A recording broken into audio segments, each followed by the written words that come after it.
Você não serve para nada, nem para me dar um filho. Suma da minha vista agora mesmo e leve sua desgraça para longe das minhas terras. Aquelas palavras cortaram o ar pesado da tarde mais fundo do que qualquer faca de aço temperado poderia cortar a carne.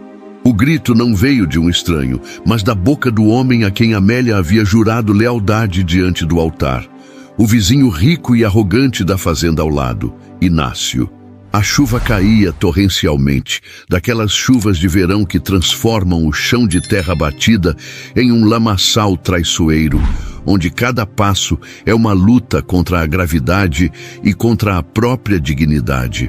Amélia, com seus cabelos loiros encharcados colando no rosto pálido, não tinha para onde ir.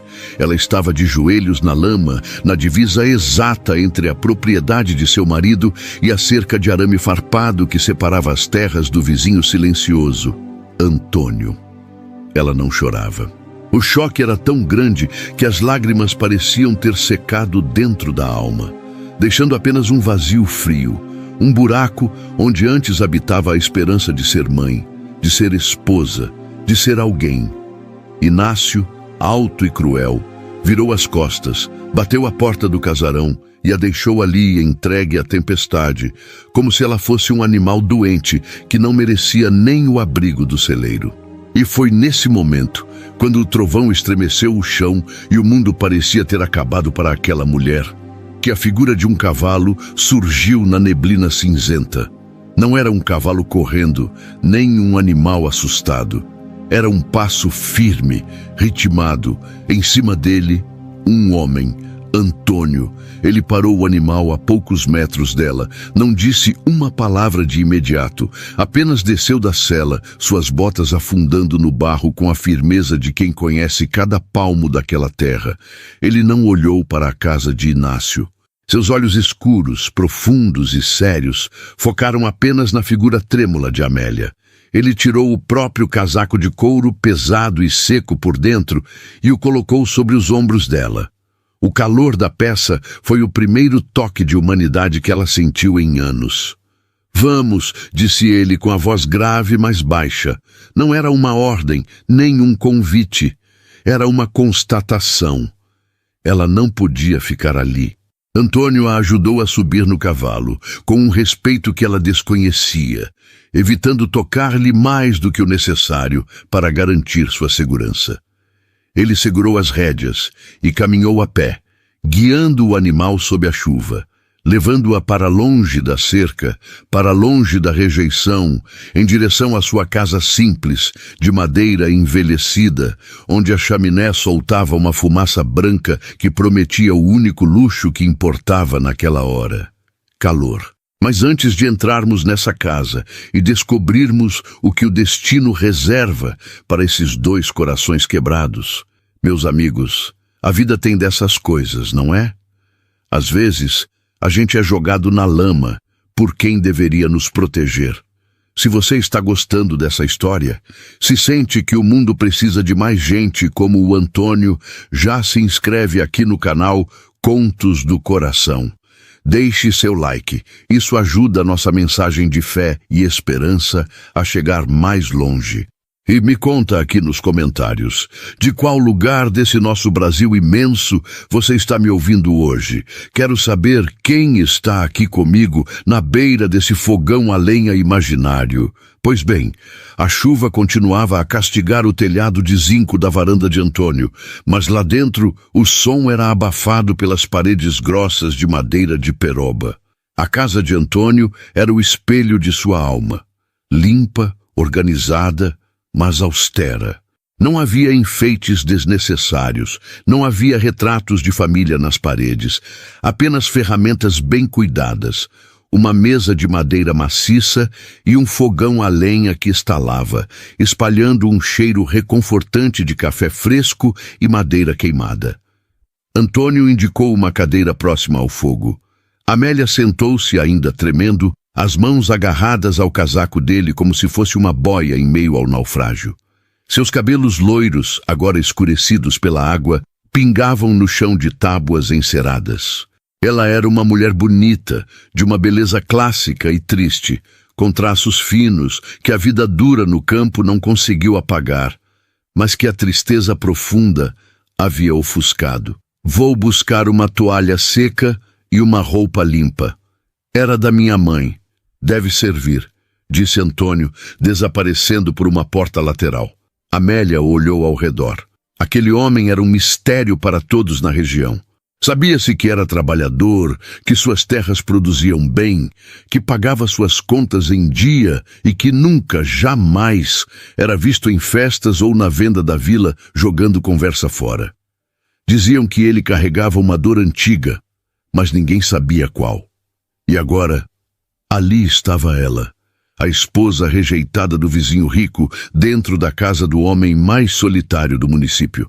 Quando ele voltou, trazia uma toalha felpuda e um vestido de algodão simples, mas muito bem conservado, com cheiro de alfazema. O banheiro fica ali no fundo. Tem água quente na serpentina, pode se lavar. Ninguém vai te incomodar aqui. Amélia levantou os olhos para ele. Pela primeira vez, encarou Antônio de frente. Ele era um homem bonito, de uma beleza rústica. Barba feita, camisa de linho limpa, mãos calejadas de quem trabalha, mas unhas limpas. Havia uma dignidade nele que contrastava brutalmente com a grosseria de Inácio. Por que o senhor está fazendo isso? A voz dela saiu rouca, falhada. O Inácio, ele disse que eu não sirvo para nada, que sou uma terra seca onde nada vinga. Antônio parou por um instante, segurando o bule de café. Ele olhou para o fogo como se buscasse a resposta nas chamas dançantes. Nenhuma terra é seca quando é tratada com respeito, dona Amélia. Às vezes, o problema não é a terra. É o agricultor que não sabe plantar, ou que planta com ódio no coração. Aquela frase pairou no ar. Amélia sentiu um nó na garganta. Ela pegou as roupas e foi para o banho. A água quente lavou o barro do corpo, mas a lama da humilhação ainda estava impregnada na alma. Enquanto se lavava, ela tocou o próprio ventre. Plano, vazio. Quantas noites ela não havia rezado? Quantas promessas não havia feito? Inácio queria um herdeiro para suas terras, para seu orgulho, e a cada mês que o sangue descia, o ódio dele subia. Até que hoje, num acesso de fúria, ele a expulsou. Mulher oca, ele a chamara. Ao voltar para a sala, já vestida com o vestido simples que lhe caíra surpreendentemente bem, encontrou a mesa posta. Broa de milho, queijo fresco, café fumegante e um prato de sopa de legumes. Antônio estava sentado na ponta da mesa, esperando. Ele não havia começado a comer. Sente-se. O corpo precisa de sustento para a alma aguentar o tranco. Eles comeram em silêncio. Não era um silêncio constrangedor, mas um silêncio respeitoso. O som da chuva lá fora parecia ter diminuído, transformando-se numa garoa fina e persistente. O vento assobiava nas frestas da janela, mas ali dentro, o calor do fogão e a presença sólida de Antônio criavam uma bolha de segurança. Eu não tenho para onde ir, seu Antônio, confessou ela, partindo um pedaço da broa com as mãos trêmulas. Meus pais faleceram há anos. Não tenho irmãos. O Inácio, ele era tudo o que eu tinha, por mais ruim que fosse. Antônio pousou a xícara devagar. A senhora tem a si mesma, e por enquanto tem este teto. Não vou lhe perguntar o que aconteceu em detalhes, não precisa reviver isso agora, mas saiba que daqui a senhora só sai quando quiser, e para onde quiser. Ninguém vai lhe arrastar para fora desta casa. A firmeza na voz dele fez Amélia chorar.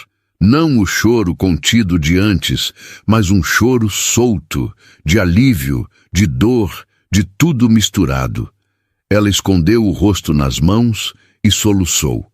Antônio não se moveu para abraçá-la. Ele sabia, com a sabedoria dos que já sofreram muito, que há momentos em que o toque físico assusta mais do que conforta. Ele apenas permaneceu ali, uma testemunha silenciosa de sua dor, oferecendo sua presença como âncora. Eu sinto muito. Ela murmurou entre soluços. Eu não queria incomodar. Não é incômodo. É justiça. O que fizeram com a senhora não se faz nem com bicho. A noite caiu pesada sobre a fazenda. Antônio arrumou o quarto de hóspedes para ela. Era um quarto pequeno, mas impecável. A cama tinha lençóis brancos e engomados. Na parede, um crucifixo de madeira antiga. Durma, dona Amélia. Tranque a porta se isso a fizer se sentir mais segura. Eu estarei no quarto ao lado. Amélia entrou no quarto e fechou a porta. Ela não a trancou. Algo em Antônio lhe dizia que ela estava mais segura ali, com a porta destrancada, do que jamais estivera na mansão trancada de Inácio. Ela se deitou exausta, ouvindo o som da respiração da casa, o estalo da madeira esfriando. Mas o sono demorou a vir. A mente dela repassava as palavras de Inácio. Mulher seca. Será que Deus havia se esquecido dela? Será que sua missão na terra era apenas sofrer e ser descartada? Ela olhou para o crucifixo na parede, iluminado apenas pela luz pálida da lua que começava a rasgar as nuvens lá fora. Senhor, sussurrou ela, se existe algum caminho para mim, me mostre, porque eu não vejo nada além de escuridão. Enquanto isso, na sala, Antônio não foi dormir. Ele permaneceu sentado diante do fogão, observando as últimas brasas morrerem. Ele pegou um objeto que estava guardado no fundo de uma gaveta do armário. Era um pequeno sapatinho de bebê, feito de lã, já amarelado pelo tempo. Ele o segurou com suas mãos grandes e calejadas, passando o polegar sobre a textura macia. Antônio tinha seus próprios fantasmas. Fantasmas que ele mantinha trancados a 7 chaves. A chegada de Amélia, com sua dor tão parecida com a que ele conhecia, havia mexido em feridas que ele julgava cicatrizadas. Ele se lembrava de um tempo em que aquela casa tinha risos, tinha planos. Um tempo antes da febre, antes do silêncio que se instalou há 10 anos. Ele guardou o sapatinho de volta na gaveta e suspirou. A solidão era uma companheira fiel, mas naquela noite, a presença daquela mulher no quarto ao lado mudava a densidade do ar. Ele sentia uma responsabilidade nova, um peso que, estranhamente, não lhe parecia ruim carregar. O dia amanheceu com um sol tímido, tentando secar a lama do terreiro. O cheiro de terra molhada invadia a casa. Amélia acordou com o som de galinhas e o cheiro de café novo. Ela se levantou, lavou o rosto e foi até a cozinha. Antônio já não estava lá. Havia um bilhete sobre a mesa, escrito com uma caligrafia firme e antiga. Fui ver o gado no pasto de cima.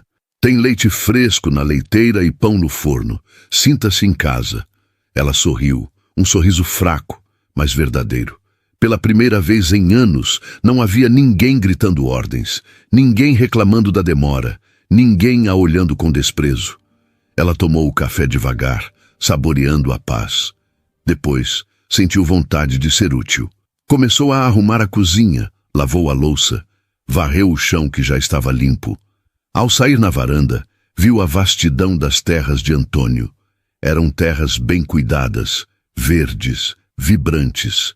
Diferente das terras de Inácio, que eram vastas, mas pareciam sempre ter algo de sombrio, as terras de Antônio pareciam respirar vida.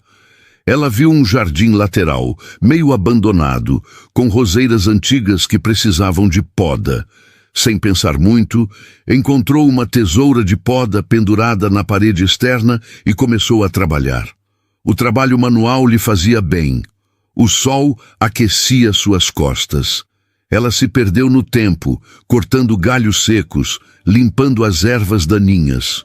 Suas mãos, acostumadas ao trabalho duro, mesmo sendo esposa de fazendeiro rico, pois Inácio não permitia que ela ficasse ociosa, moviam-se com destreza.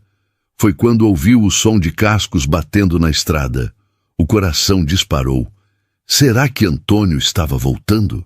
Ela ajeitou o cabelo, limpou as mãos no avental. Mas o ritmo dos cascos era diferente, era acelerado, agressivo. Amélia olhou para a porteira e sentiu o sangue gelar. Não era Antônio. Um cavalo negro, grande e suado, parou bruscamente na entrada do terreiro. O homem que desceu dele não tinha a calma de Antônio.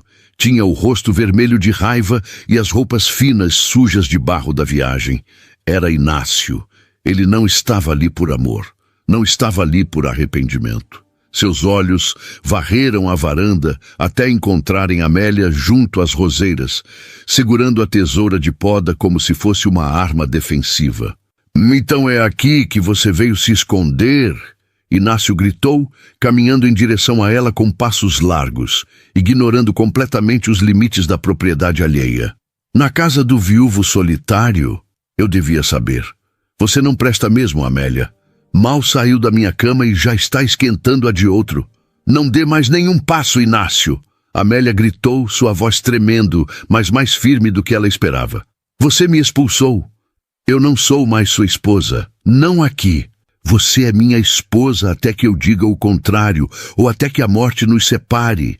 Ele rosnou, chegando perto da varanda. "E eu não te dei permissão para vir morar com esse bicho do mato. Vamos embora. Agora. Você vai voltar para casa e vai aprender o seu lugar, nem que eu tenha que te trancar no porão, até você aprender a ser gente." Amélia recuou, encostando as costas na parede de madeira da casa. O medo paralisante voltou. Inácio subiu os degraus da varanda, a madeira rangendo sob seu peso. Ele estendeu a mão para agarrar o braço dela. "Vamos!" ele ordenou. Mas antes que os dedos dele tocassem a pele de Amélia, uma sombra se projetou sobre os dois. Uma sombra grande, vinda da lateral da casa, onde Antônio havia chegado silenciosamente a pé, deixando o cavalo no pasto para não fazer barulho. "Tire a mão dela." A voz de Antônio não foi um grito. Foi um trovão baixo, daqueles que anunciam a tempestade mais perigosa. Inácio parou, a mão suspensa no ar. Ele se virou lentamente para encarar Antônio. O fazendeiro vizinho estava parado ali, segurando um machado de cortar lenha em uma das mãos. Ele não o brandia como ameaça, apenas o segurava relaxado ao lado do corpo. Mas a mensagem era clara. Antônio estava sujo de terra, suado do trabalho, e seus olhos queimavam com uma intensidade que Inácio nunca tinha visto. "Isso é assunto de marido e mulher, Antônio. Não se meta." Inácio tentou manter a arrogância, mas sua voz falhou levemente. "Deixou de ser assunto de marido e mulher no momento em que você a jogou na lama como lixo na minha divisa," respondeu Antônio, dando um passo à frente. "Nesta terra aqui quem manda sou eu, e nesta casa só entra e só sai quem eu permito, e você, Inácio, não tem permissão nem para respirar o ar do meu terreiro." O silêncio que se seguiu foi tenso, elétrico. Dois homens, dois mundos, confrontando-se por causa de uma mulher que até ontem achava que não valia nada. Inácio olhou para o machado na mão de Antônio, depois para os olhos dele, e por fim, para Amélia. Ele soltou uma risada seca, nervosa. "Você quer ficar com essa mulher seca? Fique, mas saiba de uma coisa, Antônio." Inácio baixou a voz num tom venenoso. "Ela traz azar. Ela seca tudo o que toca. Suas terras vão secar. Seu gado vai morrer. Ela é amaldiçoada." "A única maldição que eu vejo aqui está montada no seu cavalo," retrucou Antônio sem piscar. "Saia. Agora." Inácio recuou, praguejando baixinho. Ele montou no cavalo negro, puxou as rédeas com violência e, antes de galopar para longe, gritou uma última vez: "Isso não acabou! A cidade toda vai saber que você está vivendo em pecado com uma mulher casada. Vocês não terão paz." Ele partiu, levantando poeira e cascalho. Amélia, que tinha prendido a respiração todo aquele tempo, soltou o ar e sentiu as pernas cederem. Ela escorregou pela parede até o chão da varanda. Antônio largou o machado e correu para ampará-la, mas dessa vez ele não manteve a distância. Ele segurou os ombros dela com firmeza. "Ele se foi, Amélia, ele se foi." Ela olhou para ele, os olhos cheios de lágrimas. "Ele vai destruir sua reputação, Antônio. Ele vai virar a cidade contra o Senhor. Eu não posso ficar aqui. Eu sou um peso." Antônio olhou fundo nos olhos dela. e pela primeira vez um sorriso muito leve, quase imperceptível, tocou seus lábios. Minha reputação eu construo com minhas mãos e com minha consciência, não com a língua de cobras. E sobre ser um peso, ele olhou para as roseiras que ela havia podado com tanto cuidado. Fazia 10 anos que ninguém cuidava dessas rosas. Acho que a senhora já começou a pagar sua estadia. Amélia tentou sorrir, mas o medo do futuro ainda era grande. O que ela não sabia, e o que Antônio também não podia imaginar, era que aquela frase de Inácio sobre mulher seca seria testada pelo destino de uma forma que desafiaria a medicina, a lógica e a própria fé. Naquela noite, enquanto a paz voltava a reinar na casa, Amélia sentiu um enjoo estranho, uma tontura leve ao se levantar da mesa. Ela atribuiu ao nervosismo, ao estresse do confronto. Mas no fundo de seu ser, uma semente plantada muito antes da rejeição, uma semente que Inácio jurava não existir, começava a despertar silenciosamente, guardando um segredo que mudaria tudo. E você? Acredita que Deus escreve certo por linhas tortas? Será que o milagre acontece justamente quando a gente perde a esperança? Pois é, meus amigos. Dizem os antigos que a língua do povo é o chicote mais dolorido que existe, porque ele bate na alma e não deixa marca na pele, mas a ferida nunca fecha. E foi exatamente isso que começou a acontecer nos dias que se seguiram à chegada de Amélia na casa de Antônio. A notícia de que a mulher rejeitada do coronel Inácio estava vivendo sob o teto do bicho do mato correu mais rápido que fogo em palha seca. Na venda do seu Juca, na porta da igreja, nas conversas de comadres na beira do rio, não se falava em outra coisa. Uma mulher desquitada morando com um solteirão, diziam as beatas, benzendo-se como se tivessem visto o próprio diabo. Deve ser por isso que ela não dava filhos ao Inácio. A cabeça dela já estava em outro lugar, completavam os homens, rindo com malícia entre um gole e outro de cachaça. Mas, dentro daquelas paredes de madeira de peroba, o mundo era outro. O mundo ali dentro estava sendo reconstruído, tijolo por tijolo, silêncio por silêncio. A rotina se estabeleceu com uma naturalidade que assustava os dois. Antônio, que passara os últimos 10 anos comendo qualquer coisa em pé na cozinha e dormindo em lençóis, que ele mesmo lavava mal e porcamente, agora encontrava a casa transformada. Não era luxo, longe disso. Amélia não tinha ouro nem seda para enfeitar a casa. Mas ela tinha o toque, sabe aquele toque de mulher que faz a casa parecer que respira?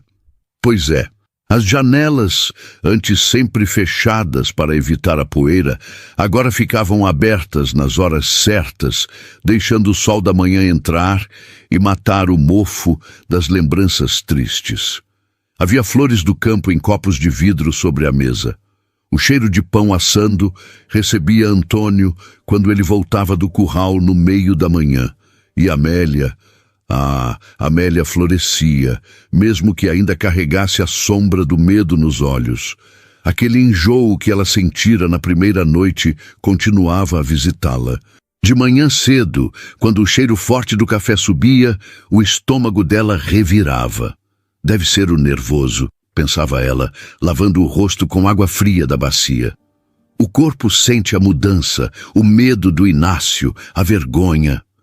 Ela jamais, nem em seus sonhos mais loucos, cogitava a outra possibilidade. Afinal, ela era seca. O médico da capital, pago a peso de ouro por Inácio anos atrás, havia dito que o problema provavelmente era ela, já que Inácio era um homem tão viril. E ela acreditou. Acreditou tanto que seu ventre parecia ter obedecido à sentença. Numa tarde de quinta-feira, o céu estava daquele azul profundo de inverno, sem nenhuma nuvem. Antônio estava consertando a cerca perto do pomar, e Amélia apareceu trazendo uma caneca de água fresca e um pedaço de bolo de fubá. Ele parou o trabalho, limpou o suor da testa com as costas da mão e aceitou a água. Bebeu de um gole só, observando-a. O sol batia nos cabelos loiros dela, fazendo-os brilhar como o ouro que Inácio tanto cobiçava, mas que nunca soube valorizar. A senhora não devia estar no sol, dona Amélia. Está pálida hoje, disse ele, devolvendo a caneca. É só cansaço, seu Antônio. Eu queria perguntar. Ela hesitou, torcendo o tecido do avental. Eu vi que tem um quarto nos fundos, cheio de lã e um tear desmontado. Era da sua mãe? O rosto de Antônio se fechou por um instante. Uma sombra passando por seus olhos escuros. Aquele era o quarto da saudade. Era. Minha mãe tecia, fazia mantas para vender na cidade. Depois que ela se foi, e depois que minha esposa faleceu, eu tranquei tudo lá. Amélia arregalou os olhos levemente. O senhor foi casado? Ninguém nunca me contou. Antônio suspirou, apoiando-se no palanque da cerca. Foi há muito tempo, Amélia. Antes de eu virar esse bicho que o povo diz. Ela se chamava Clara. Morreu no parto junto com a criança. Foi aí que o silêncio morou aqui em casa. O coração de Amélia apertou. Então era essa a dor que ele carregava. A dor de um pai que nunca foi. De um marido que ficou pela metade. Eu sinto muito, ela sussurrou. Eu não devia ter perguntado. Não tem problema. Ferida que não toma ar não cicatriza. Ele olhou para ela com uma intensidade nova. Se a senhora quiser usar o tear, pode usar.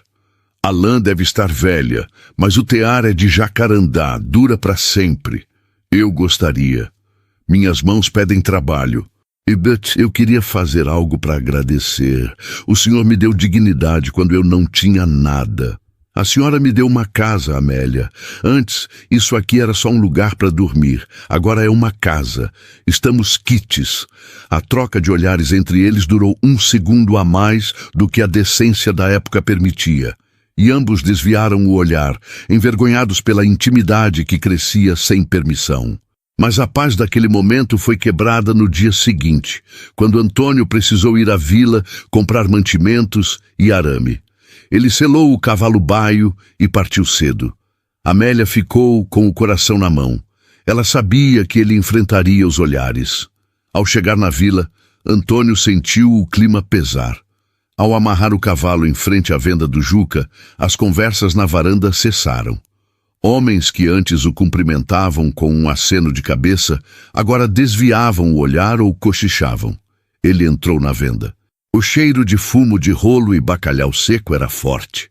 Juca, o dono, estava atrás do balcão, limpando um copo com um pano encardido. Bom dia, Juca. Preciso de 2 sacos de sal e um rolo de arame liso, pediu Antônio com a voz firme. Juca demorou a responder. Olhou para os lados como se medisse a audiência. O sal está em falta, Antônio. E o arame, o coronel Inácio comprou todo o estoque ontem. Mentira. Antônio via os sacos de sal empilhados no canto e os rolos de arame pendurados no teto. O sal está ali, Juca, e o arame também. O dinheiro do Inácio vale mais que o meu agora. Um dos homens que estava bebendo no balcão, um capataz de outra fazenda, riu alto. Não é o dinheiro, Antônio. É que a gente não sabe se deve vender para quem rouba a mulher dos outros. Dizem que quem acolhe mulher fugida não tem honra. Antônio girou nos calcanhares devagar. O homem era grande, mas Antônio tinha a força de quem derruba boi no braço. O silêncio na venda ficou absoluto. Eu não roubei nada. Eu acolhi quem foi jogada na sarjeta como lixo. Se vocês acham que honra é deixar uma mulher morrer na chuva, então eu prefiro não ter a honra de vocês. Ele se virou para o balcão, tirou um maço de notas do bolso e bateu com força na madeira. O dobro pelo sal e pelo arame. E se não me vender, Juca, eu vou buscar na cidade vizinha. Mas todo mundo aqui vai saber que você nega comida para quem paga à vista. Juca, engolindo em seco e cobiçando o dinheiro, pegou as notas rapidamente. Não precisa se exaltar, Antônio. Negócios são negócios. Pode levar. Antônio carregou a carroça sozinho, sentindo os olhares queimarem suas costas. Ele sabia que aquilo era só o começo. Inácio estava envenenando a vila contra ele. Mas estranhamente, enquanto voltava para casa pela estrada poeirenta, Ele não sentia raiva. Sentia pressa. Pressa de voltar para onde o café estaria quente e onde aqueles olhos azuis tristes o esperavam. Quando chegou, encontrou Amélia no quarto dos fundos. Ela havia limpado tudo. O tear estava montado, limpo e brilhando. Ela estava sentada num banquinho, desenrolando novelos de lã antiga, tentando recuperar o fio. Como foi na vila? Perguntou ela sem levantar os olhos, mas a tensão em seus ombros a denunciava. Tudo certo. O preço subiu um pouco, mas trouxe o que precisava. Mentiu ele para poupá-la. Amélia levantou-se, mas ao fazê-lo, o mundo girou. A tontura veio forte, avassaladora. Ela cambaleou, derrubando o cesto de lã. Antônio largou as sacolas na porta e correu, segurando-a antes que ela caísse. Amélia, o que foi? Ela estava pálida como cera, suando frio. Não é nada, é só... Acho que comi algo que não me fez bem. Ou é essa lã velha, o cheiro... Antônio a carregou até a cadeira da cozinha e lhe serviu um copo d'água. Ele segurou o pulso dela, sentindo a pulsação um pouco acelerada. A senhora tem passado mal todo dia, Amélia. Eu ouço quando a senhora levanta de madrugada. Precisamos chamar um médico. Não! Ela gritou quase em pânico. Médico não, Antônio. Se um médico vier aqui, vão dizer que... Vão inventar mais histórias. Vão dizer que o senhor me bateu ou que estou doente de alguma doença ruim. Por favor, é só fraqueza. Eu vou melhorar. Antônio a olhou com preocupação, mas respeitou o pedido. Vou fazer um chá de boldo. Mas se não melhorar, eu vou buscar a parteira Dona Zefa. Ela é de confiança e não tem língua solta. Naquela noite, a intimidade entre eles deu mais um passo, não na carne, mas na alma. Sentados na varanda, ouvindo os grilos, Amélia decidiu abrir a ferida que mais doía. O Inácio dizia que eu era seca porque Deus me castigou, começou ela, olhando para a escuridão. Minha mãe morreu quando eu era pequena. Minhas tias diziam que eu nasci para dar trabalho. Acho que acreditei nisso. Que não mereço gerar vida. Antônio, que pitava um cigarro de palha, soltou a fumaça devagar. Sabe, Amélia, eu tenho uma laranjeira lá no fundo do pomar. Durante 5 anos, ela não deu uma flor sequer. O antigo capataz queria cortar. Dizia que estava ocupando espaço. Eu não deixei. Podei os galhos mortos, adubei a terra, conversei com ela. No 6º ano, ela deu as laranjas mais doces que eu já comi. Ele virou o rosto para ela, e a luz do lampião iluminou metade de seu perfil severo. Às vezes, a planta não floresce porque o solo é ruim, ou porque o tempo não é chegado. Não porque ela é ruim. Você não é seca, Amélia. Talvez você só estivesse plantada no chão errado, com um jardineiro que não sabia regar. Amélia sentiu as lágrimas escorrerem silenciosas. Aquelas palavras rústicas eram a poesia mais linda que ela já ouvira. Ela estendeu a mão e, num gesto de coragem extrema, tocou a mão dele que repousava sobre o joelho. A pele áspera dele contra a pele macia dela. Antônio não recuou. Ele virou a mão e segurou os dedos dela. Um aperto firme, quente, seguro. Obrigada, Antônio. Eles ficaram assim por um longo tempo de mãos dadas na escuridão, 2 náufragos que encontraram uma ilha um no outro. Mas a calmaria, como sempre acontece nas boas histórias, antecede a tempestade. Passaram-se 2 semanas. O enjoo de Amélia persistia e agora suas roupas começavam a apertar na cintura. Ela se recusava a olhar no espelho, se recusava a pensar no impossível. É inchaço, dizia para si mesma. É a comida boa do Antônio. Numa manhã de domingo, quando o sino da capela da vila repicava ao longe, um som diferente chegou à porteira da fazenda. Não era um cavalo correndo com raiva como o de Inácio. Era uma charrete preta, modesta, puxada por um burro velho. Antônio, que estava tirando leite no curral, limpou as mãos e foi ver quem era. Amélia espiou pela janela da cozinha e sentiu o sangue gelar. Era o padre Anselmo. O padre da vila não era um homem mau, mas era um homem da lei e da ordem, rígido como uma tábua de lei. Ele desceu da charrete com sua batina preta, segurando o breviário. O rosto dele era grave. Antônio abriu a porteira. Sua bênção, padre. O que traz o senhor a estas bandas? O padre não sorriu. Deus o abençoe, Antônio. Vim porque as ovelhas estão balindo e o pastor precisa ver o que acontece. Precisamos conversar, meu filho. E preciso falar com a mulher que está sob o seu teto. Antônio endureceu o maxilar. A casa é de respeito, padre. Aos olhos de Deus, Antônio, viver sob o mesmo teto com a esposa de outro homem sem o sacramento é escândalo. E o escândalo é a porta de entrada para o pecado. O coronel Inácio esteve na sacristia, ele fez acusações graves, disse que você a sequestrou, que a mantém em cárcere privado. O Inácio é um mentiroso e o senhor sabe disso, retrucou Antônio elevando a voz. Eu sei o que vejo e o que ouço, e vim aqui para resolver isso. Se essa mulher é uma cristã, ela deve saber que o lugar dela não é aqui. Vim buscá-la, Antônio. Tenho ordens do bispo para levá-la para o convento das Irmãs de Caridade, na cidade vizinha, até que a situação se resolva. É para o bem da alma dela. Amélia, ouvindo tudo da janela, sentiu o mundo desabar novamente. O convento, um lugar de reclusão, de penitência, onde ela seria tratada como uma pecadora arrependida, trancada longe do mundo e longe de Antônio. Ela olhou para a própria barriga, onde sua mão repousava inconscientemente, e naquele momento uma certeza a atingiu como um raio. Não era inchaço, não era doença. Havia uma vida ali, uma vida impossível, milagrosa, gerada no ventre seco, fruto das últimas noites forçadas com Inácio antes da expulsão? Ou seria... Não. O tempo não batia. Tinha que ser de Inácio. Mas como? Se ela fosse para o convento, Inácio saberia da criança, e ele tomaria o bebê. Ele a deixaria apodrecer lá, e criaria o filho como se fosse apenas dele. Antônio olhou para a casa, viu o vulto de Amélia na janela. Ele se virou para o padre, bloqueando o caminho. Ela não vai a lugar nenhum, padre. Você vai desafiar a igreja, Antônio. Vai desafiar a Deus.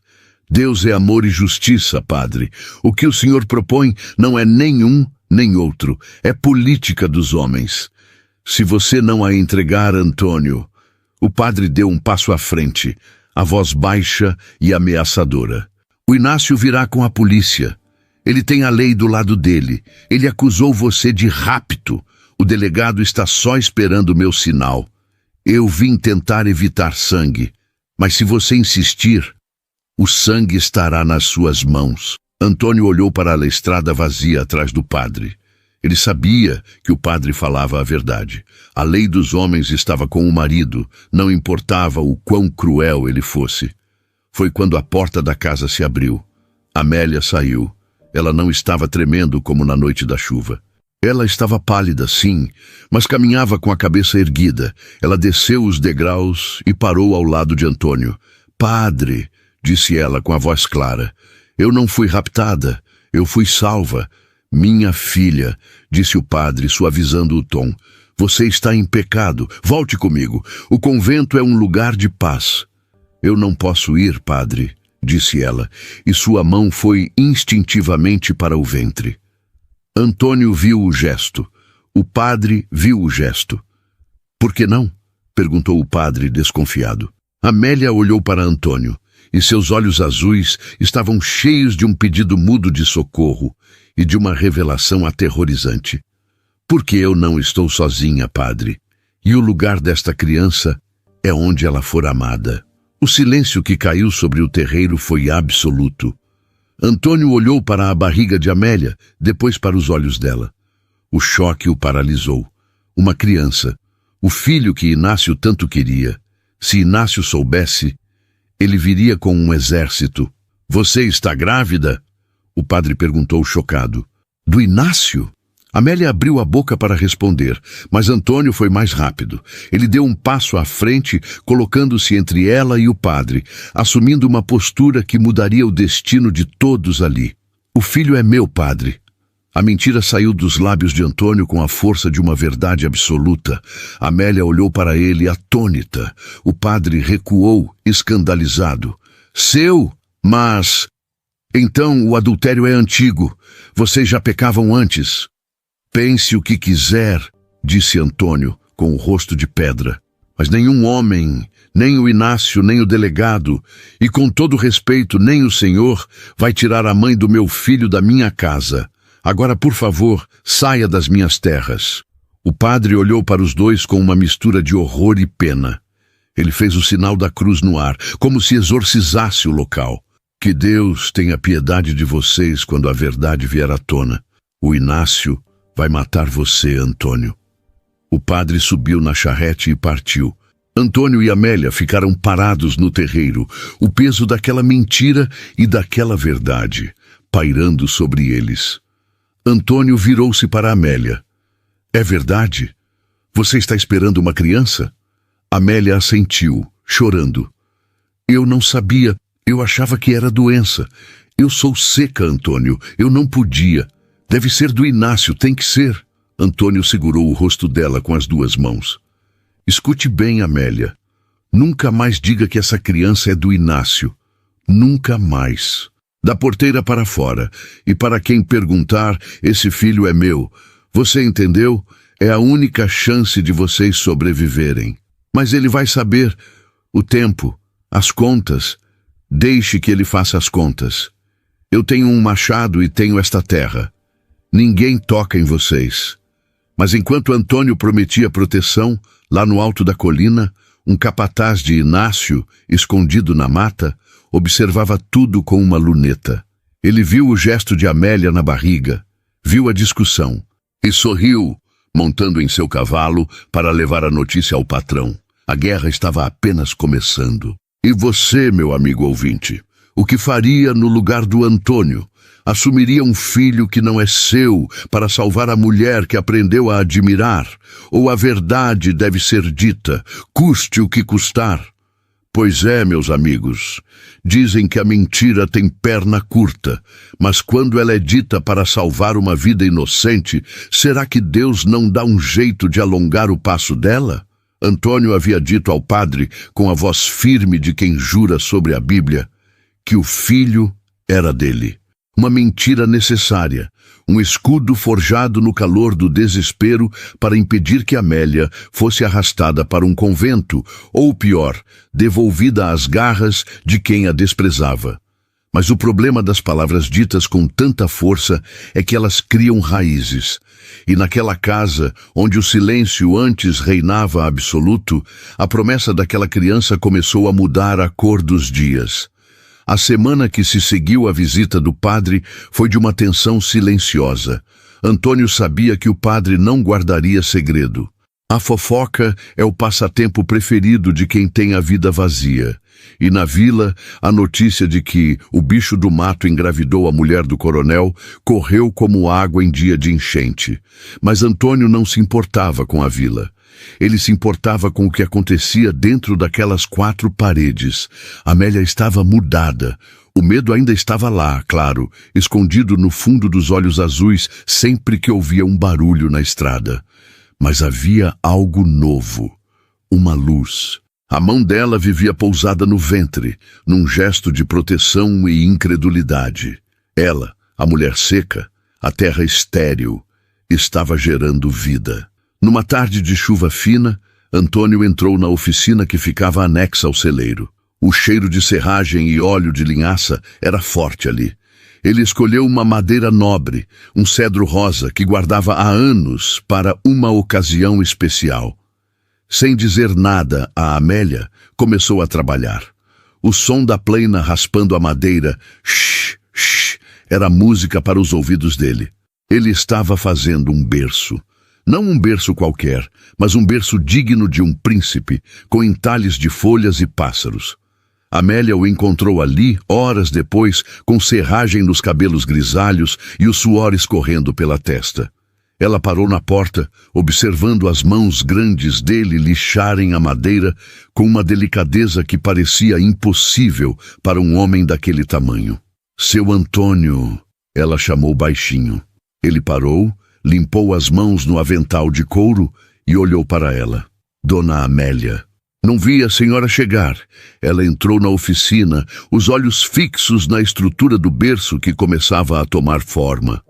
O senhor não precisa fazer isso. O senhor já fez demais. Assumiu uma culpa que não é sua. Manchou seu nome por minha causa. Antônio passou a mão pela madeira lisa.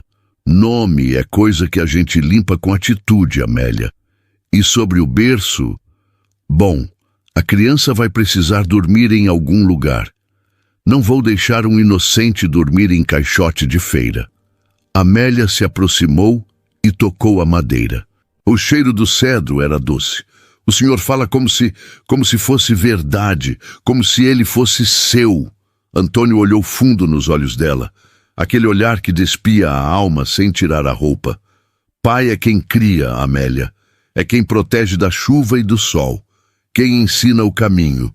Se o Inácio não quis ser pai quando podia, ele perdeu o direito. E se eu estou disposto a ser, quem vai dizer que não sou? O coração de Amélia falhou uma batida. Ali, naquela oficina cheia de pó e ferramentas, ela sentiu algo que nunca sentira com Inácio, nem nos dias de amor no início do casamento. Ela sentiu segurança. Sentiu que não estava sozinha no mundo. Mas e quando ele nascer? Perguntou ela, a voz trêmula. E se ele tiver a cara do Inácio? E se o Inácio vier tomá-lo? Deixe o Inácio comigo, disse Antônio, voltando a lixar a madeira. Agora vá descansar. A senhora não pode ficar respirando esse pó. Mas a paz, como eu disse antes, é artigo de luxo na vida dos pobres de espírito. E Inácio era paupérrimo de espírito.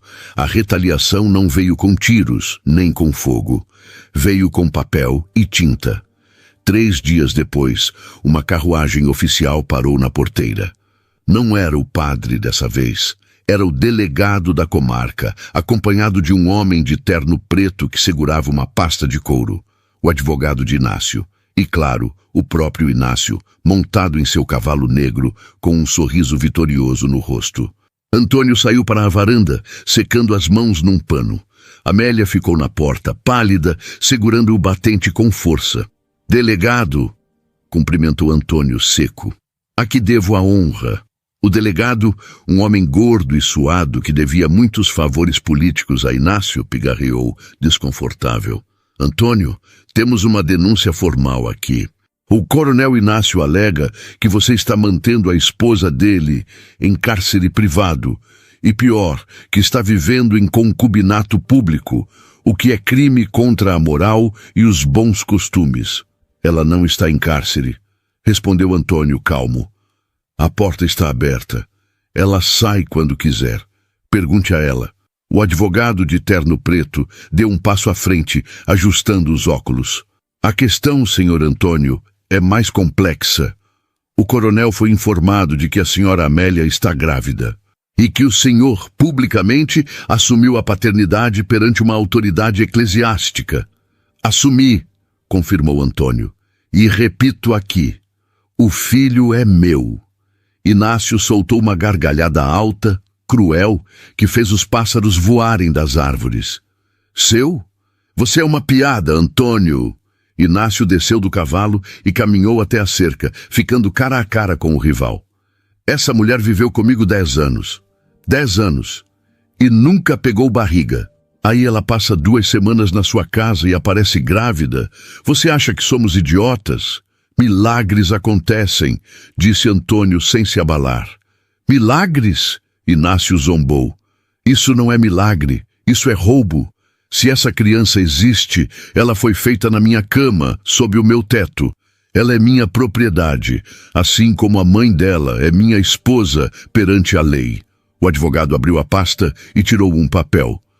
O coronel está entrando com um pedido de guarda antecipada do nascituro e um pedido de retorno imediato da esposa ao lar conjugal.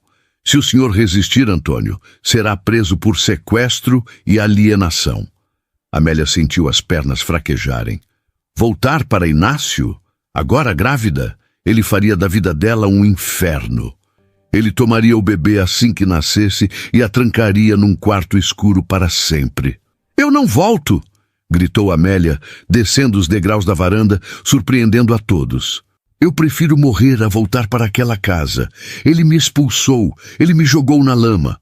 Eu estava nervoso, querida, disse Inácio, com uma voz mansa que dava mais medo do que seus gritos.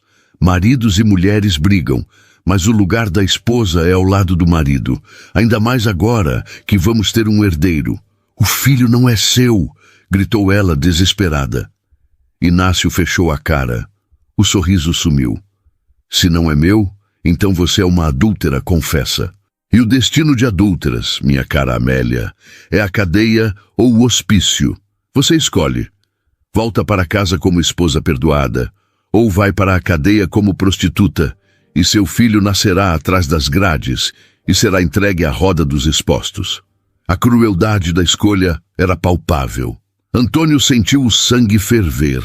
Ele deu um passo em direção a Inácio, mas o delegado colocou a mão no coldre da arma.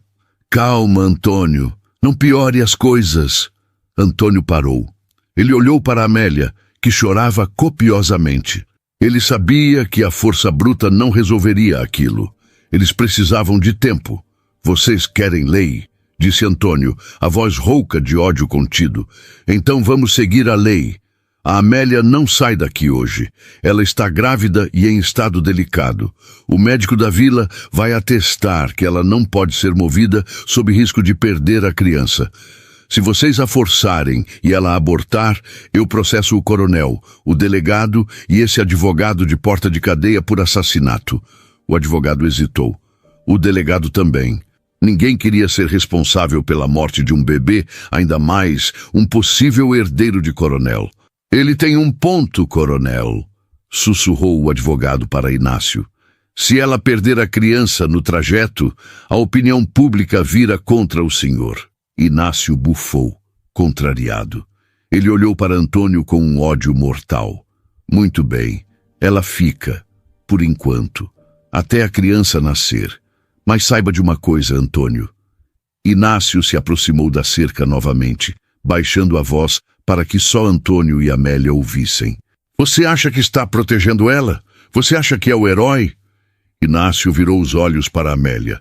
Você sabe por que ele vive sozinho, Amélia? Você sabe como a primeira mulher dele, a Clara, morreu? Antônio ficou rígido como uma estátua de pedra. Cale a boca, Inácio. Ah, ele não te contou? Inácio sorriu venenoso. Ele diz que foi no parto. Mas a verdade, Amélia, é que ele a deixou sangrar até a morte, porque era orgulhoso demais para chamar a parteira a tempo. Ele achava que sabia fazer tudo sozinho. Ele matou a mulher e o filho com a própria arrogância, e vai fazer o mesmo com você. Antônio não se mexeu, mas a cor fugiu de seu rosto.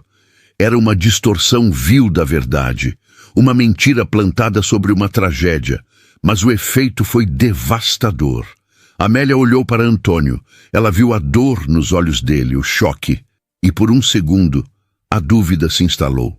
Vamos embora, delegado, disse Inácio montando no cavalo.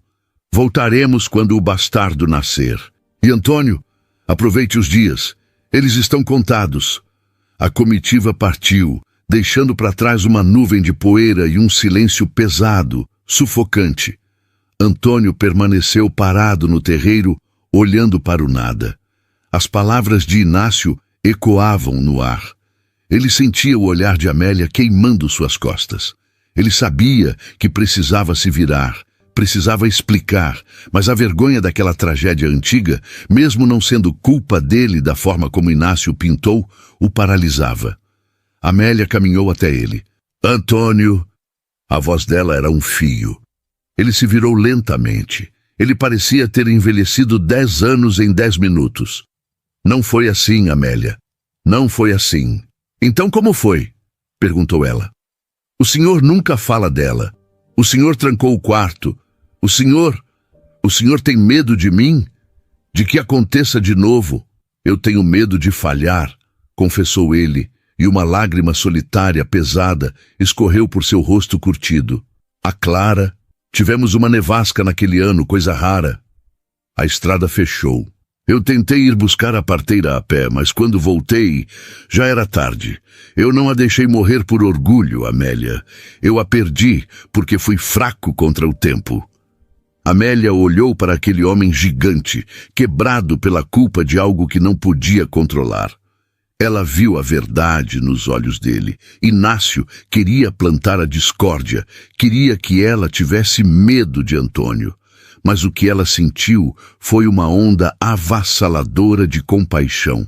Ela deu um passo à frente e fez algo que surpreendeu a ambos. Ela pegou a mão de Antônio e a colocou sobre seu ventre, que já começava a despontar, rígido e redondo. "Sinta", disse ela. Antônio hesitou, a mão tremendo. Mas então, sob a palma de sua mão calejada, ele sentiu um movimento sutil. Um chute fraco, como a asa de uma borboleta batendo contra a pele. Os olhos dele se arregalaram. O mundo parou. A dor do passado, a ameaça de Inácio, o medo do futuro. Tudo sumiu diante daquele pequeno milagre. Ele mexeu. Sussurrou Antônio, maravilhado. "Sim", disse Amélia, sorrindo entre as lágrimas. "E ele sabe quem está protegendo ele. O Inácio pode ter a lei, Antônio, mas nós temos a verdade. E a verdade é que o senhor já é mais pai dessa criança do que ele jamais será." Naquele momento, no meio do terreiro, sob o céu cinzento, um laço indestrutível foi selado. Não era romance de livro, com beijos apaixonados. Era algo mais forte. Era uma aliança de sobrevivência e fé. Mas Inácio não era homem de desistir. E se ele não podia entrar na casa pela porta da frente com a lei, ele encontraria outra maneira de sufocá-los. Na semana seguinte, quando Antônio foi buscar água no riacho que cortava as duas propriedades, encontrou o fluxo seco. Ele subiu o curso do rio até a divisa. Lá, viu que os homens de Inácio haviam construído uma barragem de pedras e troncos, desviando a água inteiramente para as terras do coronel. A água, fonte da vida, havia sido cortada. O gado de Antônio começaria a ter sede em 2 dias. A horta de Amélia secaria em 3. Antônio olhou para a barragem e entendeu o recado. Inácio queria secá-los. Queria provar que Amélia era, de fato, a maldição que secava a terra. Ele voltou para casa com os baldes vazios. Amélia o esperava na porta. "O que houve, Antônio? Por que os baldes estão vazios?" Antônio olhou para ela e, pela primeira vez, sentiu o peso real da guerra que haviam comprado. "O Inácio desviou o rio, Amélia. Ele cortou nossa água." Amélia levou a mão à boca. Sem água, a fazenda morreria. Eles teriam que sair, teriam que se render. "E agora?" perguntou ela, o pânico voltando. Antônio olhou para o céu, onde nuvens escuras começavam a se formar, mas não prometiam chuva e apenas vento. "Agora, Amélia, nós vamos ter que cavar. Vamos ter que achar água onde ninguém acha que tem. Vamos ter que fazer o milagre acontecer com as próprias mãos. A sede, meus amigos, é um bicho feio. Ela não ruge como o leão, nem ataca de surpresa como a cobra. Ela chega devagar, secando a boca, pesando a língua, transformando o sangue em areia." E foi esse bicho silencioso que se instalou na fazenda de Antônio nos dias que se seguiram ao desvio do rio. O sol parecia ter feito um pacto com Inácio. Ele brilhava impiedoso, dia após dia, num céu azul de doer os olhos. A terra, antes úmida e fértil, começou a rachar. O capim amarelou. O gado inquieto mugia baixo, procurando a água que não chegava mais aos bebedouros. Antônio não dormia. Ele passava os dias cavando. Havia um antigo olho d'água no pasto de baixo, seco há anos, que seu avô dizia ter ligação com um lençol profundo. Era a única esperança. Imagine a cena. Um homem sozinho, com uma picareta e uma pá, lutando contra a terra dura como pedra. Antônio batia. Tunk, tunk, tunk. Cada golpe reverberava em seus ossos cansados. Suas mãos, já calejadas, sangravam. A camisa estava colada ao corpo pelo suor e pela poeira vermelha. Amélia, com a barriga já pesada de 8 meses, não ficava parada. Ela não podia cavar, mas fazia o que podia. Carregava baldes com a pouca água que restava da cisterna da casa para dar aos bezerros mais fracos. Ela molhava panos para limpar o rosto de Antônio. Ela cozinhava com o mínimo, economizando cada gota. Descanse um pouco, Antônio, pedia ela, vendo-o arfar dentro do buraco que já lhe cobria a cintura. O senhor vai morrer desse jeito. Ele parava, apoiava-se no cabo da pá e olhava para cima, para o rosto preocupado dela, recortado contra o sol. Se eu parar, a gente morre, Amélia. O gado não aguenta mais 2 dias. E você precisa de água. O bebê precisa. A menção ao bebê dava a ele uma força sobrenatural. Aquele filho, que não era de seu sangue, mas que já era de sua alma, era o combustível que movia seus braços. No 3º dia de escavação, quando a esperança já estava virando pó, uma visita inesperada apareceu na cerca. Não era Inácio, era o capataz dele, um homem chamado Tião, que tinha dívida de gratidão com o pai de Antônio, mas que obedecia ao dinheiro do coronel. Tião desceu do cavalo e tirou o chapéu envergonhado. Seu Antônio, Dona Amélia. Antônio saiu do buraco, sujo de barro até a alma. O que você quer, Tião? Veio ver se já morremos de sede? Não, senhor. O coronel, ele mandou fazer uma oferta. Amélia se aproximou segurando a barriga. Que oferta? Ele disse que libera a água do rio hoje mesmo. Disse que manda até um caminhão-pipa para encher a cisterna. Mas o quê? Perguntou Antônio, já sabendo a resposta. Mas a dona Amélia tem que voltar. Ele disse que perdoa tudo, que aceita a criança. Mas ela tem que voltar hoje. Senão, ele disse que vai deixar a natureza terminar o serviço. Antônio olhou para a Amélia. A escolha era dela. Voltar para o inferno, mas ter água e conforto. Ou ficar ali, na miséria e na sede, mas livre. Amélia olhou para o capataz, depois para a terra seca e por fim para Antônio, aquele homem sujo, exausto, que estava se matando para dar a ela uma gota de esperança. Diga ao seu patrão, Tião. A voz de Amélia saiu rouca, mas firme como rocha. Que eu prefiro beber lama com um homem honrado do que beber vinho na taça de um covarde. Diga a ele que a água dele é suja de ódio e essa eu não bebo nunca mais. Tião assentiu, com um brilho de respeito nos olhos. Eu vou dizer, dona Amélia, e Deus ajude vocês.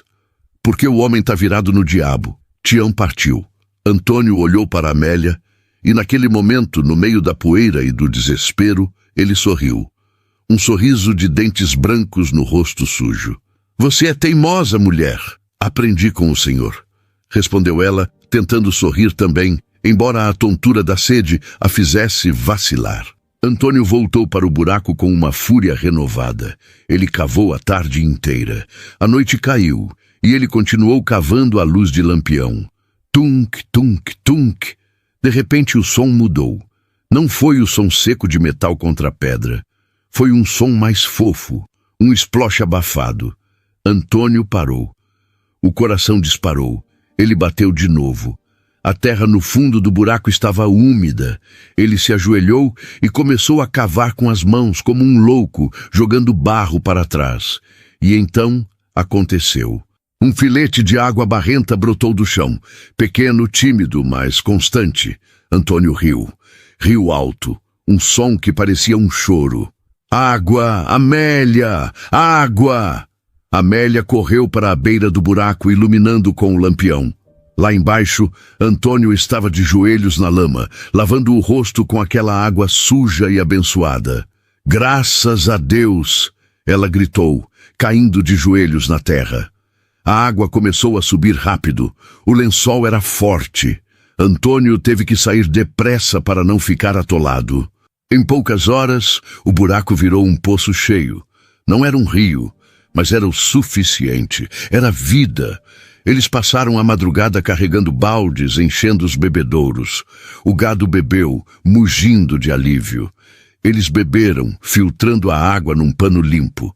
O gosto de terra nunca foi tão doce, mas o esforço cobrou seu preço, e o destino, que gosta de pregar peças, não deu trégua. Na manhã seguinte, com a crise da água resolvida, o corpo de Amélia, que havia suportado o estresse, o medo e o esforço físico além do limite, deu o sinal de que não aguentava mais esperar. Antônio estava na varanda, limpando as ferramentas, quando ouviu um gemido vindo da cozinha.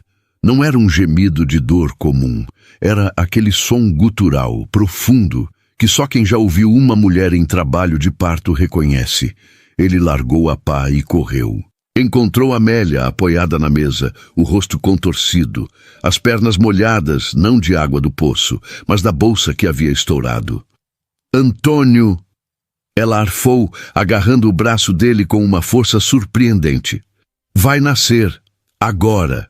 O pânico gelou o sangue de Antônio. Ainda faltava um mês. Era cedo demais. Calma, Amélia. Vou selar o cavalo. Vou buscar a dona Zefa. Não dá tempo! Gritou ela, dobrando-se com outra contração. Está vindo muito rápido. Ah, meu Deus! Antônio olhou para a estrada. A vila ficava a 1 hora de cavalo. Ir e voltar levaria 2. Pelo estado dela, a criança nasceria em minutos. O fantasma de Clara, sua primeira esposa, surgiu na sala. Ele viu a cena de 10 anos atrás. O sangue, o silêncio, a morte. O medo paralisante tomou conta dele. Eu não posso, pensou ele. Eu vou matá-la também. Eu não sei fazer isso. Ele recuou um passo, as mãos tremendo. Amélia, eu não posso. Eu não sou médico. Clara. Amélia, no meio da dor, levantou a cabeça e olhou para ele. Ela viu o terror nos olhos dele. Viu o homem forte desmoronar diante da memória. Mas ela não podia deixá-lo fugir. A vida do filho dela dependia dele. Antônio, ela gritou imperativa. Olhe para mim. Eu não sou a Clara. E este bebê não vai morrer. Você cavou a terra dura para achar água, Antônio. Você salvou a gente da sede. Agora você vai trazer essa criança ao mundo. As palavras dela foram como um tapa na cara. Antônio piscou, saindo do transe. Você é o pai dele, Antônio. Ela insistiu, chorando de dor. Seja o pai dele agora. Antônio respirou fundo. O ar encheu seus pulmões, expulsando o fantasma. Ele não era mais o jovem orgulhoso de 10 anos atrás. Ele era um homem marcado, calejado, mas vivo. Vamos para o quarto, disse ele, a voz voltando a ser firme. Ele a pegou no colo, leve como uma pluma apesar da barriga, e a levou para a cama. O que se seguiu foi uma batalha. Não havia parteira, não havia médico, não havia anestesia. Havia apenas um homem guiado pelo instinto e pelo amor, e uma mulher guiada pela força da natureza. Antônio ferveu água, buscou toalhas limpas. Ele falava com ela o tempo todo, segurando sua mão durante as dores, limpando seu suor. Respire, Amélia. Isso, força. Estou vendo a cabeça. Ele tem cabelo, Amélia. Muito cabelo. Eu não aguento mais, chorava ela, exausta. Aguenta sim. Você aguentou o Inácio, aguentou a chuva, aguentou a sede. Isso aqui é vida, Amélia. Empurre! E num último esforço, num grito que misturava dor e libertação, a criança escorregou para as mãos grandes e trêmulas de Antônio. O choro do bebê explodiu no quarto, alto, forte, vibrante, um som que espantou todos os fantasmas, que limpou todas as culpas, que encheu a casa de uma luz que nem o sol lá fora podia igualar. Antônio segurou a criança, coberta de sangue e verniz, e chorou. Chorou como nunca havia chorado na vida. Ele olhou para aquele ser minúsculo, um menino, e viu a vida vencendo a morte. É um menino, Amélia, sussurrou ele, a voz embargada. É um menino forte. Ele limpou a criança, enrolou-a num pano macio e a colocou nos braços da mãe. Amélia, exausta, olhou para o filho. Ele era perfeito. E para a surpresa e alívio de ambos, ele não tinha nada de Inácio. Tinha os olhos da mãe, mas havia algo na firmeza do queixo, na força do choro, que lembrava Antônio. Como vamos chamá-lo? perguntou Amélia, beijando a testa do filho. Antônio sentou-se na beira da cama, exausto, mas com o coração leve como uma pena. Gabriel, disse ele, porque ele trouxe a boa nova e porque ele venceu a seca. A paz reinou na casa por algumas horas. O milagre da vida parecia ter suspendido o tempo, mas o mundo lá fora continuava girando, e a maldade não dorme. No final da tarde, quando o sol se punha tingindo o céu de vermelho sangue, o som de cascos voltou a assombrar o terreiro. Dessa vez, não era o capataz, não era o padre. Antônio foi até a janela e espiou pela fresta. O que ele viu fez seu sangue gelar novamente, mas de um jeito diferente. Inácio estava lá, mas ele não estava sozinho. Ele estava com o delegado e mais 2 policiais armados. E ele trazia um papel na mão. «Antônio!» gritou Inácio. «Eu sei que a criança nasceu. O choro se ouviu da estrada. Abra essa porta. Eu vim buscar o que é meu.» Antônio olhou para a Amélia, que segurava Gabriel contra o peito, os olhos arregalados de terror. «Ele veio buscar o bebê, Antônio.» Antônio foi até o armário da sala. Mas ele não pegou uma arma, pois não tinha. Ele pegou o machado que usava para cortar lenha. Mas então ele parou. Olhou para o machado, olhou para o filho recém-nascido. Violência geraria violência. Se ele atacasse um policial, seria morto ou preso, e Amélia ficaria sozinha. Ele precisava de algo mais forte que o aço. «Fique aqui, Amélia», disse ele, «e não saia. Aconteça o que acontecer.» Antônio abriu a porta e saiu para a varanda, de mãos vazias. Ele desceu os degraus e caminhou até a cerca, ficando frente a frente com os homens armados. «Onde está a criança?», exigiu Inácio, triunfante. O juiz assinou a ordem. «Guarda provisória até o teste de paternidade. Entregue o bastardo ou invadiremos.» Antônio olhou para o delegado, depois para Inácio. «A criança nasceu», disse Antônio, com uma calma aterrorizante. «Mas ela não sai daqui. Você vai resistir à lei?» O delegado sacou a arma. «Eu vou resistir à injustiça», respondeu Antônio. «Mas antes de vocês darem um passo, eu tenho algo a dizer. Algo que o coronel Inácio esqueceu de contar ao senhor delegado.» Inácio franziu a testa. «Do que você está falando, seu louco?»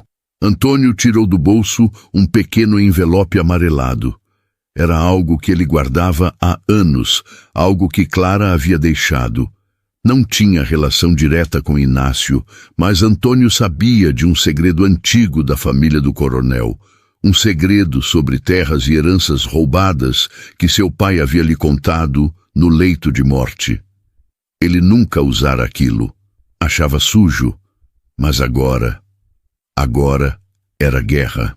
«Delegado», disse Antônio, levantando o envelope. «O senhor sabe que as terras onde o coronel planta café, na verdade pertencem à Santa Casa de Misericórdia, por um testamento antigo que foi perdido?» O rosto de Inácio ficou branco como papel. O delegado, confuso, baixou a arma. «O quê? Isso é calúnia?» «Não é calúnia se tiver prova», mentiu Antônio. Ou talvez não. O envelope continha apenas cartas de amor de Clara, mas Inácio não sabia. O medo da verdade oculta é a maior arma contra um mentiroso. «Se vocês entrarem nessa casa, esse envelope vai direto para o bispo amanhã cedo. E o coronel perde a fazenda inteira.» O silêncio foi absoluto. Inácio olhava para o envelope como se fosse uma bomba. Ele sabia que havia falcatruas em seu passado. Ele não sabia o que Antônio tinha, mas o risco era alto demais. «Você está blefando», sibilou Inácio.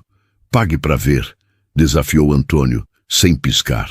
«O que vale mais, Inácio? O orgulho de ter um filho que você nem sabe se é seu ou a sua fortuna inteira?» Inácio travou o maxilar. Ele olhou para a casa, onde o choro do bebê recomeçou. O choro da vida que ele rejeitara e agora cobiçava. «Vamos embora», disse Inácio, virando o cavalo bruscamente. «Mas, coronel, a ordem judicial...» O delegado tentou argumentar.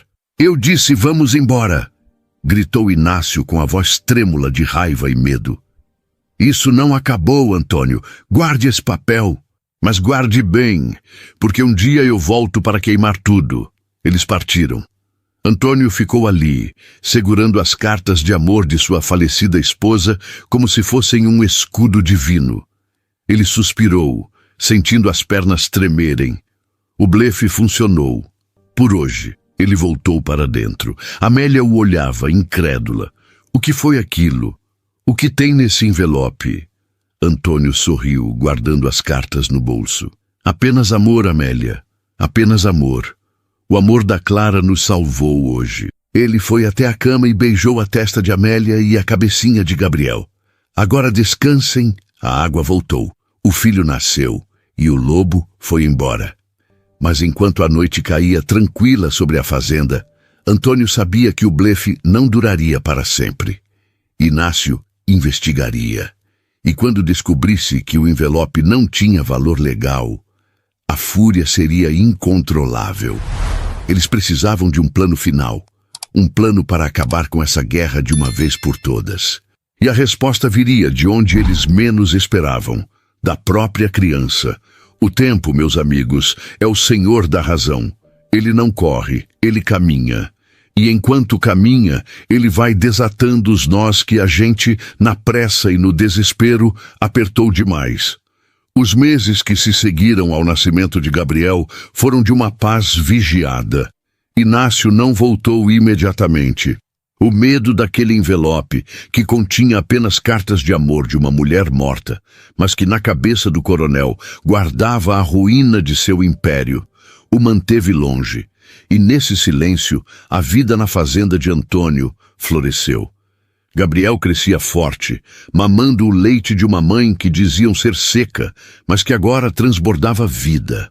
Antônio, aquele homem que parecia feito de pedra e silêncio, descobriu que seu coração tinha compartimentos secretos. Ele aprendeu a ninar, aprendeu a trocar fraldas de pano, aprendeu a sorrir com as gracinhas de um bebê que não tinha seu sangue, mas tinha seu nome. Sim, ele registrou o menino. Gabriel da Silva, filho de Antônio e Amélia, no papel e na alma. Mas a mentira do envelope tinha perna curta, como eu disse antes. E a verdade, quando represada, estoura com força de barragem rompida. Foi numa manhã de terça-feira, 6 meses depois do parto. O dia estava bonito, com o sol brilhando sobre o cafezal que Antônio e Amélia haviam recuperado juntos. Eles estavam na varanda. Gabriel engatinhava num tapete estendido no chão, tentando pegar uma borboleta. De repente, a poeira subiu na estrada. Não era um cavalo, eram 3. E uma charrete. Antônio sentiu o estômago gelar. Ele sabia. O dia do acerto de contas havia chegado. Inácio desceu da charrete. Ele parecia mais magro, mais consumido pelo ódio. O rosto estava encovado, os olhos febris. Ele não trouxe o delegado dessa vez. Trouxe um advogado da capital, um homem com cara de poucos amigos e 2 capangas. Acabou a farsa, Antônio, gritou Inácio, antes mesmo de chegar à porteira. Eu investiguei, eu revirei os cartórios da Santa Casa. Não existe testamento nenhum. Aquelas terras são minhas há 3 gerações. Você mentiu. Antônio se levantou devagar. Amélia pegou Gabriel no colo, protegendo-o com o corpo. Eu nunca disse que tinha um testamento, Inácio, respondeu Antônio calmo, descendo os degraus. Eu disse que tinha provas, e a prova maior está aqui, nos meus braços e na minha terra. Palavras bonitas não salvam terras. Inácio cuspiu no chão. O advogado já entrou com o pedido de despejo. Vocês invadiram terras que são de posse da minha família por uso capião de divisas. E sobre a criança, ele olhou para Gabriel com um misto de nojo e cobiça. Eu exijo o teste. Se for meu, eu levo. Se não for, vocês vão presos por fraude. O advogado abriu a pasta. O senhor Antônio tem 24 horas para desocupar a propriedade e entregar a criança para a tutela do Estado até a resolução do caso. Era o fim. O blefe tinha sido descoberto. A lei, fria e cega, estava do lado do dinheiro. Amélia começou a chorar. Antônio cerrou os punhos. Ele não entregaria a família. Ele morreria ali, na porteira, mas não entregaria. Foi quando um som diferente veio da estrada oposta. O sino da capela da vila começou a tocar, mas não era hora de missa. E pela estrada, subindo a colina, vinha uma procissão. Não era uma procissão de santos. Era gente, muita gente. Na frente vinha o padre Anselmo. Aquele mesmo padre que meses atrás tinha ido buscar Amélia para o convento. Atrás dele vinha a parteira Dona Zefa, vinha o dono da venda, o seu Juca, vinham os colonos das fazendas vizinhas, vinham as mulheres que antes fofocavam. Eles pararam atrás de Inácio, formando um muro humano. Inácio se virou surpreso. O que é isso? O que essa gentalha quer aqui? O padre Anselmo deu um passo à frente. Ele não parecia mais o homem rígido de antes. Ele parecia um homem que tinha visto a luz. Coronel Inácio, disse o padre, com voz firme. Nós viemos testemunhar. Testemunhar o quê? A vergonha desses dois? Não, disse Dona Zefa, a parteira, saindo do meio do povo. Viemos testemunhar o milagre. Eu vi essa menina, a Amélia, chegar na vila anos atrás, triste, apagada. O senhor dizia que ela era seca, que ela não prestava. Dona Zefa apontou para Gabriel no colo de Amélia. Mas olhe para ela agora. Olhe para essa criança. Deus não dá fruto em árvore podre, coronel. Se ela floresceu aqui, é porque aqui é o lugar dela. Isso é sentimentalismo barato, gritou Inácio. A lei é clara. A lei dos homens pode ser clara, interrompeu o padre. Mas a lei de Deus é maior. E tem mais uma coisa, Inácio, algo que eu guardei em segredo de confissão por anos, mas que agora, diante da injustiça que você quer cometer, eu preciso revelar para salvar inocentes. O silêncio no terreiro foi absoluto. Até o vento parou. Do que você está falando, padre? Inácio recuou um passo nervoso. Há 5 anos, começou o padre, olhando nos olhos de Inácio. O senhor foi à capital consultar um médico especialista. O senhor se lembra? O senhor confessou a mim, em busca de consolo, o resultado daquele exame. O rosto de Inácio ficou branco como cal.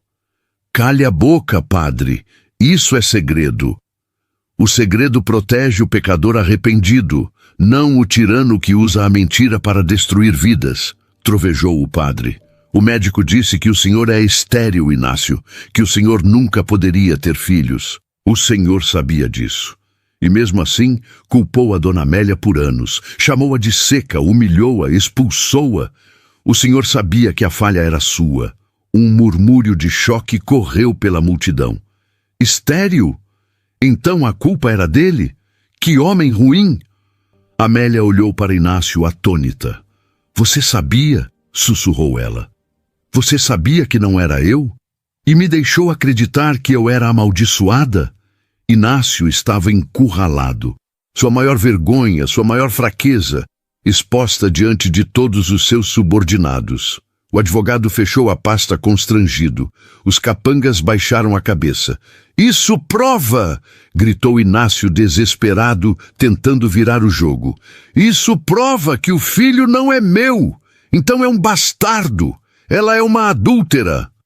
Não, disse Antônio dando um passo à frente.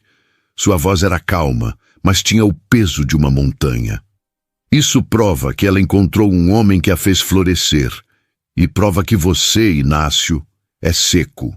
Seco de amor, seco de verdade, seco de alma. Antônio olhou para a multidão. O filho é meu, registrado, amado e protegido. E esta terra foi regada com o meu suor e com as lágrimas dela. Se o senhor quiser nos tirar daqui, vai ter que tirar a vila inteira junto. Porque hoje, Inácio, você está sozinho. Inácio olhou ao redor. Ele viu os olhares de desprezo. Viu o padre, a parteira, os colonos. Ninguém estava do lado dele. Nem o dinheiro podia comprar a dignidade que ele acabara de perder. Ele olhou para Amélia uma última vez. Ela não tinha ódio nos olhos. Tinha pena. E aquela pena doeu mais do que qualquer tapa. Sem dizer uma palavra, Inácio montou na charrete. O advogado subiu logo atrás, sem olhar para trás. Eles partiram, sob o silêncio pesado da condenação pública. Inácio nunca mais seria visto naquelas terras. Dizem que vendeu a fazenda meses depois e foi morrer sozinho na capital, amargo e esquecido. Quando a poeira baixou, a vila explodiu em vivas. O padre abençoou a família ali mesmo, na varanda. Antônio abraçou Amélia e Gabriel, e pela primeira vez em 10 anos, ele sentiu que a vida não era apenas suportar, era celebrar. O sol de outono dourava as colinas do Vale do Rio das Pedras. A fazenda, antes modesta, agora era um exemplo de prosperidade. O cafezal se estendia verde e carregado até onde a vista alcançava. Havia um pomar novo, cheio de laranjeiras carregadas, as mesmas que Antônio usara como exemplo anos atrás. Na varanda, agora ampliada e cheia de redes, uma mulher ainda bonita com alguns fios de prata nos cabelos loiros servia café e bolo de fubá. Amélia sorria com os olhos. "Gabriel, Clara, venham comer", chamou ela. Do meio do cafezal surgiram 2 crianças correndo. Gabriel, agora um menino de 10 anos, forte e decidido, com os olhos da mãe e o jeito calmo do pai. E Clara, uma menininha de 5 anos, morena e risonha, batizada em homenagem àquela que veio antes. Sim, a mulher seca tinha dado à luz mais uma vez, provando que o amor é o melhor adubo que existe. Atrás deles caminhava Antônio. Seus cabelos estavam brancos, e as rugas em seu rosto contavam histórias de sol e chuva. Mas ele caminhava com a leveza de quem não carrega mais pesos desnecessários. Ele subiu os degraus, tirou o chapéu e beijou a testa de Amélia. "O café está cheiroso. É feito com o grão que você colheu", respondeu ela, servindo uma xícara. Eles se sentaram, observando as crianças brincarem no terreiro. Onde antes havia lama e desespero, agora havia riso e futuro. "Sabe, Antônio", disse Amélia, olhando para o horizonte, "às vezes eu penso naquele dia, na chuva, no medo, se o Inácio não tivesse me expulsado. Eu nunca teria encontrado isso." Antônio segurou a mão dela. Aquela mão que ele vira calejada pelo trabalho e trêmula pelo medo, agora repousava tranquila na dele. "Deus escreve certo por linhas tortas, minha velha. O Inácio achou que estava te jogando no lixo. Mal sabia ele que estava me dando o maior tesouro que um homem pode ter. E você achou que estava apenas dando abrigo a uma estranha", brincou ela. "E acabei encontrando a mim mesmo", completou ele. Eles ficaram em silêncio, ouvindo o vento nas árvores e a risada das crianças. Não precisavam de mais palavras. A vida deles era a prova viva de que não existe terra seca nem vida perdida. Existe apenas a espera pela chuva certa, pelo jardineiro certo, pelo amor que não desiste. E assim, meus amigos, termina a história de Amélia e Antônio. Uma história que começou com rejeição e terminou com redenção. Uma história que nos ensina que, às vezes, perder tudo é o primeiro passo para ganhar o que realmente importa.